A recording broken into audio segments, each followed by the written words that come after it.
ताज्या बातम्यांसाठी महानकरेला सबस्क्राइब करा आणि बेल आयकॉनला क्लिक करा। शिरोळ ते यड्राव रस्ता रुंदीकरण करा, नागरिकांसह वाहनधारकातून होत आहे मागणी। शिरोळ ते यड्राव हा मुख्य रस्ता अरुंद झाल्यामुळे वाहनधारकांना नाहक त्रास सोसावा लागतोय। त्यामुळे या रस्त्याचे रुंदीकरण करा अशी मागणी सध्या नागरिकांसह वाहनधारकातून जोर धरू लागली आहे। शिरोळ, थरणगुत्ती, नांदणी, हरोली, जांभळी, यड्राव असा हा मार्ग आहे। या प्रत्येक गावाच्या रस्त्याच्या दोन्ही बाजूने गावचे सांडपाणी सोडून या रस्त्याची दुरावस्था होत चालली आहे। दोन्ही बाजूने रस्ता अरुंद होत चालला आहे। रात्री अपरात्री एखादं वाहन समोरून आलं की दुसऱ्या वाहनाला थांबावं लागतं, अशी परिस्थिती या मार्गाची झाली आहे। रस्त्यावर मोठमोठे खड्डे पडत आहेत।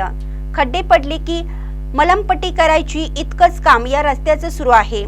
रस्ता अरुंद झाल्यामुळे वाहनधारकांना याचा नाहक त्रास सोसावा लागत आहे। या ठिकाणी मोठा अपघात घडू शकतो, त्यामुळे हा रस्ता रुंदीकरणासह डांबरीकरण व्हावा अशी मागणी वाहनधारकातून केली जात आहे। महानकरी न्यूजसाठी ऋषिकेश पावचे, नांदणी।